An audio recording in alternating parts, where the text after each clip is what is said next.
धन्यवाद यीशु मसीह। पिता परमेश्वर धन्यवाद और पवित्र आत्मा धन्यवाद आज के एक बार फिर से शब्बा दिन के लिए जिसे परमेश्वर ने हमें दिया है। उपवास प्रार्थना के साथ आइए हम प्रभु की आराधना करें, प्रभु की महिमा करें।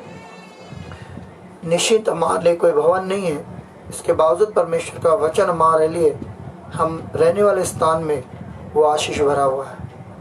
चाहे हम किसी भी माध्यम से प्रभु की वाणी को सुने, चाहे बाइबल पढ़ने के माध्यम से या किसी सुसमाचार सुनाने वाले प्रभु के दास के द्वारा या स्वप्न के द्वारा या भविष्यवाणी के द्वारा, हर एक बात जो परमेश्वर की ओर से होती है वे सदा हमारे लिए भली होती है और संसार के लिए भी भविष्यवाणी हुई है, वो सब भलाई के लिए हुई है। तो आज भी हम जो इकट्ठा हो रहे सब प्रभु के महिमा के लिए। आइए गीत गाएं, प्रभु के महिमा करें। प्रभु का धन्यवाद करूँगा, उसके संगति में सदा रहूँगा। साथ चलूँगा मैं जय दरसाऊँगा, साथ चलूँगा मैं जय दरसाऊँगा। प्रभु का धन्यवाद करूँगा। ना देगी मुझे दुनिया कभी भी कोई सुख और शांति आराम, ना देगी मुझे दुनिया कभी भी कोई सुख और शांति आराम। मेरे यीशु के साथ धन्य संगति में सदा मिलती खुशी मुझे तो। मेरे यीशु के साथ धन्य संगति में सदा मिलती खुशी मुझे तो। सबका धन्यवाद करूँगा, उसके संगति में सदा रहूँगा। साथ चलूँगा मैं जय दरसाऊँगा, साथ चलूँगा मैं जय दरसाऊँगा। सबका धन्यवाद करूँगा। मेरे आयु के दिन पग पग में सदा उसकी सेवा को पूरी करूँगा। आयु के दिन पग पग में सदा सेवा को पूरी करूँगा। ज्योति समान चलता रहूँगा, तेरी महिमा मेरी कामना। ज्योति समान चलता रहूँगा, तेरी महिमा मेरी कामना। सबका धन्यवाद करूँगा, उसकी संगति में सदा रहूँगा। साथ चलूँगा मैं जय दरसाऊँगा, साथ चलूँगा मैं जय दरसाऊँगा। सबका धन्यवाद करूँगा। Hallelujah, hallelujah, hallelujah, hallelujah. सच में हम प्रभु का धन्यवाद करना। जितने हम प्रभु के संगति में रहते हैं उतना ही हमारे हृदय में एक आनंद होता है, एक खुशी होती है। इसलिए प्रभु के वचन में जब भी कभी हम लोग ध्यान देते हैं या जब कभी भी हम प्रभु के वचन को सुनते हैं तो हमारे लिए एक अच्छा बात होकर दिखाई देता है कि प्रभु का वचन जो हमारे लिए एक जीवन की रोटी है, वो हमारे मार्ग के लिए एक उजियाला है, वो हमारे लिए शुद्ध करने वाला सामर्थ है, वो हमें परमेश्वर की राह में चलने के लिए मददगार है। इसलिए पूर्व काल से प्रारंभ से हम लोग देखते हैं कि कैसे लोगों ने परमेश्वर का कहना मानने के कारण उनके जीवन में कितने सारी ढेर परमेश्वर की सामर्थ्य दिखाई दी। आज इन दिनों में कोई इतना खास हम लोग देखते हैं कि बड़ा संकट सोचकर हम लोग जो परेशान और दुखी, परंतु इससे भी कई भयंकर बड़े बड़े समस्याएं उस समय में हुए जिस समय में अब जो हमारे पास फैसिलिटी है उस समय नहीं थी। कोई लाइट की सुविधा नहीं थी, कोई बड़े बड़े वैदिक डॉक्टर मेडिकल की अच्छी व्यवस्था नहीं थी। इसके बावजूद लोगों ने अच्छी चंगाई को प्रभु यीशु के पास से पाया, परमेश्वर के पास से। बड़े बड़े घरों को, इमारतों को बनाया, कुछ भी नहीं था साधन। इसके बावजूद उस समय में भी बड़े बड़े महल, वो भी समतल भूमि पर नहीं, पहाड़ों पर बनाया गया। उस समय लोगों को कैसा ज्ञान होगा या कैसी समझ होगी। तो उसका एक ही माध्यम है कि परमेश्वर जो उन्हें बल देता, ज्ञान देता, सामर्थ्य देकर उनकी अगुवाई करता। इसलिए पूर्व काल के लोग परमेश्वर के वचनों के ऊपर बहुत विश्वास करते, बहुत ज़्यादा, और वे वैसा चलते। मूसा ने परमेश्वर के ऊपर विश्वास किया। प्रभु के वचन में लिखा हुआ है कि मूसा से परमेश्वर ने जब कहा कि तू प्रार्थना क्यों करता है, जो तेरे हाथ में लाठी है उसे तू ले और लाल समुद्र के ऊपर मार दे, तब वो दो भाग हो जाए। देखिए, परमेश्वर ने केवल एक वचनों के द्वारा उससे बातें किया, जबकि मूसा प्रार्थना कर रहा है। परंतु परमेश्वर कहता है बिल्कुल नहीं, उठ लाठी मार दे। जैसे पानी के ऊपर लाठी मार दिया, तुरंत पानी के दो भाग हो गए, समतल भूमि तैयार हो गई। सारे इस्राएली लोगों को लाल समुद्र पार कर कर उनको जाने के लिए परमेश्वर ने मार्ग खोल दिया। ये केवल परमेश्वर के वचन को सुनने के कारण, न कि प्रार्थना करने के कारण। सुना, मूसा ने परमेश्वर की आवाज को सुना और उसको माना, मानने के कारण वो चमत्कार हुआ। अगर वो नहीं मानता तो उसके साथ चमत्कार नहीं होता। फिर उनके सैनिकों ने भी देखा कि भाई इस्राएली लोग उसमें से पार हो गए तो हम लोग भी पार हो जाएंगे, परंतु आप देखते हैं कि वे लोग उसमें डूब कर मर गए। वजह क्या है? क्योंकि वो लोगों ने वो कहना नहीं माना। मूसा ने किया, इस्राएली लोगों ने किया, वही सोच के हम भी ऐसा कर देंगे। तो परमेश्वर के लोगों, ऐसा बिल्कुल नहीं होता। कोई कर रहा है उसको देखकर हमारे जीवन में वही भाग हो, बिल्कुल नहीं। जो परमेश्वर का कहना मानता है, वचनों को मानता है और उसके मुताबिक चलता है, उसके लिए वो वैसा ही होगा, दूसरे के लिए नहीं। प्रभु के वचन में जैसे हमने कई बार पढ़ा हुआ है कि एक बीमार स्त्री थी, 12 साल की, रक्तस्राव की।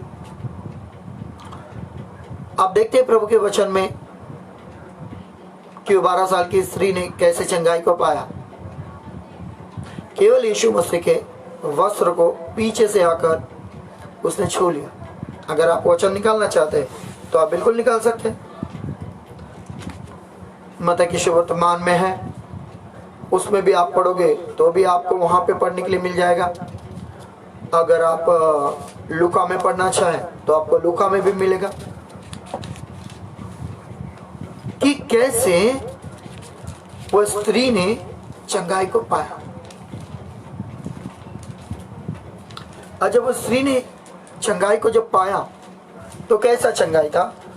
वो बड़ी भीड़ को देखकर घबराई नहीं और बड़ी भीड़ को देखकर वो चिंतित नहीं हो गई, परंतु उसने एक ही खाली निर्णय लिया था यीशु मसीह के प्रति कि मैं यीशु मसीह के पीछे से जाऊंगी और यीशु मसीह के उस आंचल को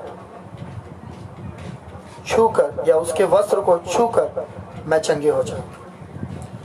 उस समय हजारों भीड़ यीशु मसीह के पीछे चल रही है, हजारों लोग प्रयत्न कर रहे हैं यीशु मसीह को छू के चंगाई को पाए बोलकर। परंतु वह स्त्री ने जब प्रभु यीशु मसीह को छू लिया तो उसका तुरंत शरीर से लहू बहना बंद हो गया। प्रभु यीशु रुककर पूछते हैं, मुझे किसने छुआ? सारी जो भीड़ है, सारे लोग हैं, वे चकित हो गए। ये कैसा सवाल प्रभु यीशु मसीह ने किया? सभी लोग तो यीशु मसीह को छू रहे। सभी लोग तो यीशु मसीह के ऊपर गिर रहे हैं, सभी लोग तो यीशु मसीह को दबा रहे हैं। कई लोगों ने आपस में विचार किया, कल्पना किया, इतनी बड़ी भीड़ है यीशु मसीह के पीछे चल रही है और लोग उसको धक्का दे रहे हैं, इसके बावजूद ये ऐसा सवाल किया हुआ है। तो प्रभु ने कहा, नहीं, मुझे किसी ने तो छुआ है, क्योंकि मैंने अपने अंदर जान लिया कि मुझ में से सामर्थ्य बाहर निकली। चेले कहते, प्रभु देख तो सारी भीड़ तो तुझे दबा रही, फिर भी तू कहता है कि किसी ने मुझे छुआ। नहीं नहीं, मुझे किसी ने तो छुआ। तब वो स्त्री घबराती हुई, कांपती हुई, वह प्रभु यीशु के चरणों के पास आकर उसने किस रीति से प्रभु यीशु को छुआ, कैसे छुआ, उसका पूरा वर्णन किया। जैसे वर्णन कर दिया, तब प्रभु यीशु ने कहा, बेटी तू इस बीमारी से बची रहे, क्योंकि तेरे विश्वास ने तुझे चंगा कर दिया। Hallelujah, hallelujah. देखिए, बड़ी भीड़ है यीशु मसीह के पीछे, सभी लोग उसको दबा रहे, उसको छू भी रही है और उसके ऊपर गिर भी रही, परंतु उन लोगों ने परमेश्वर की सामर्थ्य को नहीं पाया। हो सकता है उसमें कुछ चमत्कार हो गए होंगे, छूने से चंगे हो भी गए होंगे, परंतु इस स्त्री के प्रति एकदम अनोखा है। उस स्त्री ने सबसे पहले अपने अंदर एक योजना, एक निर्णय, एक विश्वास को तैयार किया कि मुझे प्रभु यीशु को छूने की नहीं, उसके वस्त्र को छूने से ही चंगाई मिलेगी। तो ये क्या है? ये है विश्वास उत्पन्न करने वाला एक वचन जो उसके अंदर सबसे पहले आया। विश्वास ऐसे नहीं आता, प्रभु के वचन में लिखा हुआ है, विश्वास जो है प्रभु के वचनों को सुनने से आता है। तो स्त्री ने पहले प्रभु यीशु मसीह के बारे में बहुत अच्छे से सुना कि फलाना फलाना देश शहर का एक व्यक्ति जिसका नाम है यीशु नासरी, इसने बहुत तेरे लोगों को चंगा किया, बहुत तेरे लोगों को चंगा किया, कोढ़ियों को शुद्ध किया हुआ है, गूंगे को बोलने की शक्ति दिए, उसके मुंह के अंदर बोलने की सामर्थ्य को उंडेला, बहरों को सुनने के लिए उसने उसके कान खोलकर वे लोग सुनने लगे, मुर्दे जिलाए गए। उसने ये सुसमाचार को पहले सुना उसके गांव में या उसके शहर में, उसके गलियों में, तभी तो ये उसके अंदर ये विश्वास हो गया कि मैं यीशु मसीह के वस्त्र को छू लूंगा। तो पहले उसने उस वचन को सुना कि फलाना फलाना व्यक्ति ऐसे चमत्कार को करता। ये बाद में उसे पता चला कि वो परमेश्वर का पुत्र है, वो परमेश्वर की संतान। तो सुनना, परमेश्वर के वचन को सुनना, प्रभु यीशु ने भी कहा मत्ती के सुवर्तमान को, एक वचन को हम लोग पढ़ते हैं, अध्याय 7, मत्ती के सुवर्तमान अध्याय 7 24वें वचन को, हाँ पढ़ो सिस्टर। इसलिए जो कोई मेरी ये बातें सुनकर उन्हें मानता है, हाँ, वह उस बुद्धिमान मनुष्य के समान ठहरेगा, हाँ, जिसने अपना घर चट्टान पर बनाया। हाँ, रुक जाइए। यहाँ पे लिखा है, प्रभु यीशु मसीह ने कहा सारे लोग समुदाय को, इसलिए जो कोई मेरी ये बातें सुनकर उन्हें मानता है, वह उस बुद्धिमान मनुष्य के समान ठहरेगा, जिसने अपना घर चट्टान पर बनाया। प्रभु की बातों को हम लोग जब सुनते हैं तो सबसे पहले जब उसको मानते हैं, सबसे पहले हम एक नींव के ऊपर खड़े होने वाले अनुभव में आते हैं। और आप सभी लोग जानते हैं, दुनिया के रीति रिवाज के अनुसार फाउंडेशन होना, नींव होना बहुत ही जरूरी है।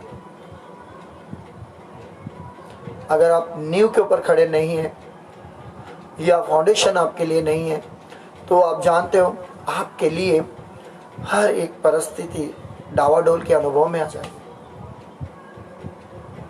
इसलिए नींव होना बहुत ही जरूरी है। अब नींव के ऊपर आ जाना चाहिए। अब प्रभु यीशु मसीह की ओर से अगर आप स्वर्ग के परमेश्वर से अगर आप कुछ पाना चाहते हैं कि आपके जीवन में कुछ हो, तो सबसे पहले उस परमेश्वर के नींव को आप लोग धारण करना चाहिए। आपके पास वो नींव तैयार होना चाहिए जहां पे परमेश्वर आपको सब कुछ दे। इसके लिए नींव होना हमारे पास बहुत जरूरी है। और परमेश्वर का नींव है जिस पर हम खड़े रह के सब कुछ प्राप्त कर सकते हैं, वो है प्रभु यीशु मसीह के मुंह से निकला हुआ हर एक वचन, वो कहना, हम मानना। जब हम उसके ऊपर वचन को मानकर सुनकर उस पर चलने लगते, खड़े हो जाते हैं, तब प्रभु यीशु मसीह कहता है, 25वां वचन को पढ़े सिस्टर। और मेघ बरसा, हाँ, और बाढ़ें आई, और आंधियां चली, हाँ, और उस घर से टकराई, हाँ, फिर भी वह नहीं गिरा, हाँ, क्योंकि उसकी नींव चट्टान पर डाली गई थी। बस। Praise the Lord, hallelujah, hallelujah, hallelujah. Hallelujah. देखिए एक नींव का कितना महत्व है। तो प्रभु यीशु से के द्वारा हम जो वचन को सुनकर जब उसके ऊपर दृढ़ हो जाता है, मजबूत हो जाता है, एकदम अपने आप को उसमें मजबूत कर लेते हैं, वचनों में बने रहते हैं, तब उस समय आंधी आया, बाढ़ें आई, बरसात आया, तूफान आया, उस घर के ऊपर टकराया, फिर भी वो घर गिरा नहीं, वो मजबूत, अटल, स्थिर रहा।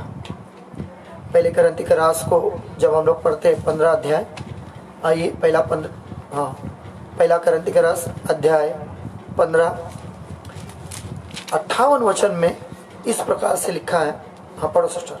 इसलिए हे मेरे प्रिय भाइयों, हाँ, दृढ़ और अटल रहो, हाँ, और प्रभु के काम में सर्वदा बढ़ते जाओ, हाँ, क्योंकि यह जानते हो हाँ, कि तुम्हारा परिश्रम प्रभु में व्यर्थ नहीं है। आमीन, हालेलुया, हालेलुया, हालेलुया। हालेलुया। देखिए कितना प्यारा वचन। हम लोग दृढ़ होना, मजबूत होना चाहिए। कमजोर रहने से कुछ नहीं मिलेगा। बिना नींव का अगर अनुभव हमारे पास होगा, हमको कुछ नहीं मिलेगा। हमारे पास एक नींव होना चाहिए, और वो नींव है प्रभु के वचन को सुनकर हम उसके ऊपर चलना। जब हम प्रभु के वचन को सुनते हैं, वो हमारी एक नींव बनती है, मजबूत नींव बनती है। अगर हम वचन नहीं सुनते और केवल हम लोग कहें नहीं ठीक हो जाएगा, प्रार्थना करूंगा सब ठीक हो जाएगा, सुनने वाला तो होना चाहिए, तब तो प्रार्थना करोगे। अगर सुनने वाला नहीं, आपका मेरा हर एक का प्रार्थना वेस्ट हो जाएगा, व्यर्थ हो जाएगा, बेकार और बर्बाद हो जाएगा, चट्टान से सर पटकने के बराबर हो जाएगा, क्योंकि सुनने वाला ही नहीं। तो सबसे पहले एक नींव, और वो नींव है प्रभु के वचन को सुनना।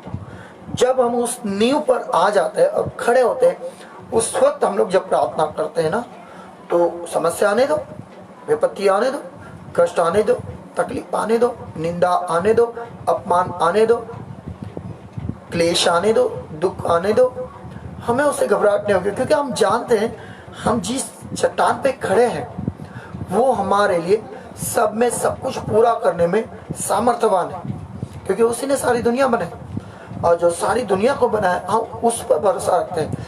वो कब? जब हम प्रभु के वचन को सुनते हैं। इसलिए वो स्त्री जो रक्तस्राव की थी, आप देखते उसने पहले नींव को तैयार किया। उसने सबसे पहले लोगों से सुना यीशु प्रभु के बारे में, और उसके बाद विश्वास को तैयार किया, अब मैं जाके आंचल को छोड़ूंगी, चंगी हो गई। अगर नींव ही नहीं है, अब चाहे लाख करोड़ों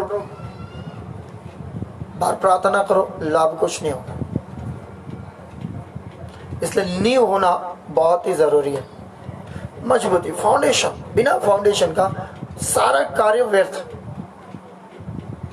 और नींव किसको बोलते हैं आपको पता है? जो दिखता नहीं है, जो दिखता है उसको न्यू नहीं बोलना। मतलब घर बनाते हैं ना, उसका फाउंडेशन वो छिपा हुआ है, वो दिखेगा नहीं, उसके ऊपर की सारी सुंदरता है, परंतु जमीन के अंदर जो फाउंडेशन बनाते हैं उसको न्यू बोलते हैं। तो हमारी गुप्तता में हम बहुत ही स्ट्रांग होना चाहिए, मजबूत होना चाहिए। और गुप्तता स्ट्रांग क्या होना चाहिए? वचनों में बने रहना। आप वचनों में जितने बने रहोगे वो आपकी नींव बनेगी मजबूत।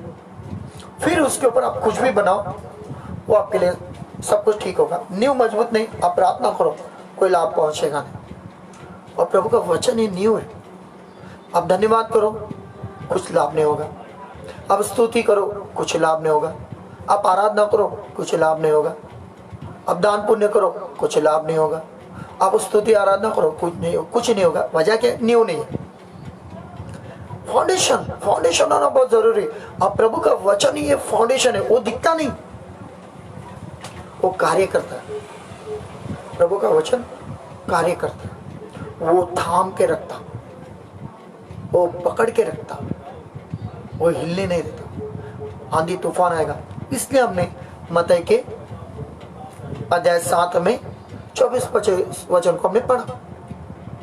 मजबूती, फाउंडेशन होना। बिना फाउंडेशन के आप कुछ नहीं करना। पहले अपने वचन को आप अपने अंदर उसे पूरा कार्य करने दें, और वचन आपको पूरी मजबूत करने के लिए आप अपनी आप को उसके हाथ में सौंप दें, वचनों के हाथों में।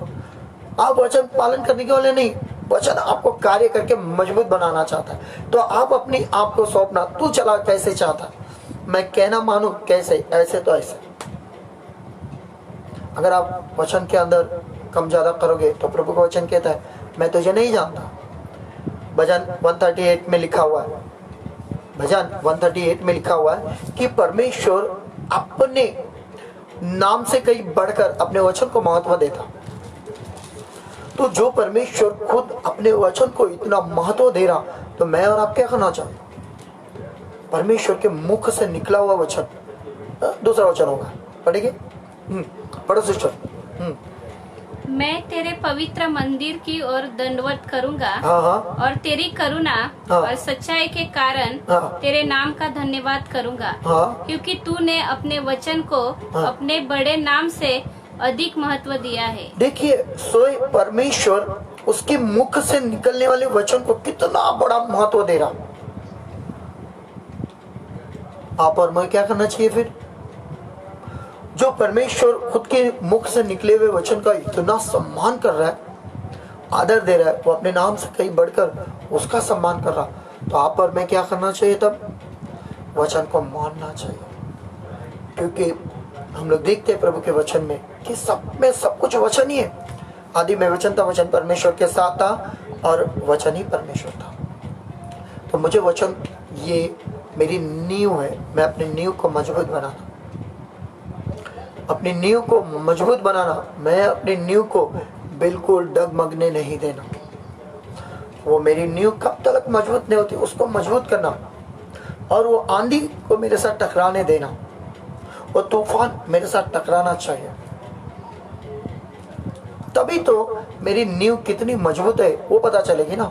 आंधी नहीं आया, तकलीफ में नहीं बरसा, तूफान उसको टकराया नहीं, वो कैसे पता चलेगा कि ये घर नींव के ऊपर है? बोल के वो घर अगर नींव के ऊपर है, वो पानी में बरसात, आंधी, तूफान उसको टकराना चाहिए। अगर नहीं गिरा तो इसका मतलब है उसकी अच्छी नींव है। ऐसा हमारे जीवन में सारी तकलीफ समस्या आनी चाहिए। हम मजबूत हैं या नहीं है प्रभु के वचन में, तब हमारा परिचय होकर दिखाई देगा कि हम सही फाउंडेशन के ऊपर खड़े। Hallelujah, hallelujah, hallelujah. प्रभु के प्यारे लोगों, आपने वचन को सुना है। मैं जानता हूँ बाइबल को पढ़ते हैं, आप आराधना स्तुति भी करते हैं, परंतु सबसे पहली बात को आज आप समझना कि प्रभु के वचन में ना तो आप कुछ बढ़ाए ना कुछ कम करें, परंतु प्रभु के वचन को मानकर उसके मुताबिक चलना प्रारंभ करें। पूरी दुनिया में तकलीफ फैला हुआ है, परंतु हम लोग देखो कितने आनंदित हैं। जानते हो क्यों? क्योंकि हमारे पास परमेश्वर का पवित्र वचन है।